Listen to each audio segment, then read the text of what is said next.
ঢাকার আকাশে কালো ধোঁয়া, থমকে গেছে উড়োজাহাজ চলাচল।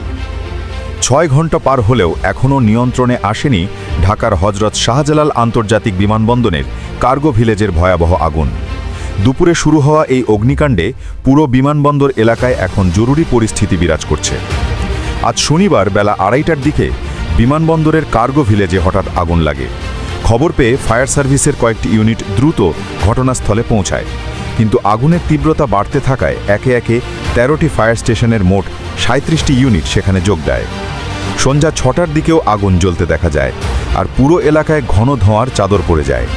আগুন লাগার পর বিমান বাহিনীর পক্ষ থেকে মাইকিং করে জনগণকে নিরাপদ দূরত্বে থাকতে বলা হয়, কারণ আশপাশে ভিড় বাড়ছিল। ফায়ার সার্ভিসের পাশাপাশি আগুন নিয়ন্ত্রণে নামছে সেনাবাহিনী, বিমান বাহিনী, নৌবাহিনী ও বর্ডার গার্ড বাংলাদেশের সদস্যরা।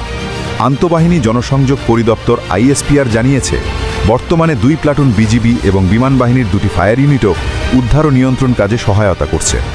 দেশজুড়ে একের পর এক অগ্নিকাণ্ডে যখন জনমনে বাড়ছে উদ্বেগ ও আতঙ্ক, তখন অন্তর্বর্তী সরকার জানিয়েছে প্রতিটি ঘটনা গভীরভাবে তদন্ত করা হচ্ছে এবং নাগরিকদের নিরাপত্তায় সর্বোচ্চ সতর্কতা নেওয়া হয়েছে।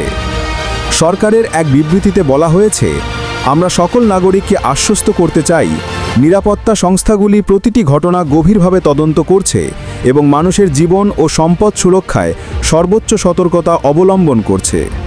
বিবৃতিতে আরও বলা হয়, যদি এসব অগ্নিকাণ্ডর নাশকতা হিসেবে প্রমাণিত হয় এবং এর উদ্দেশ্য হয় জনমনে আতঙ্ক বা বিভাজন সৃষ্টি করা, তবে তারা সফল হবে কেবল তখনই যখন আমরা ভয়কে আমাদের বিবেচনা ও দৃঢ়তার ওপর প্রাধান্য দিতে দেব।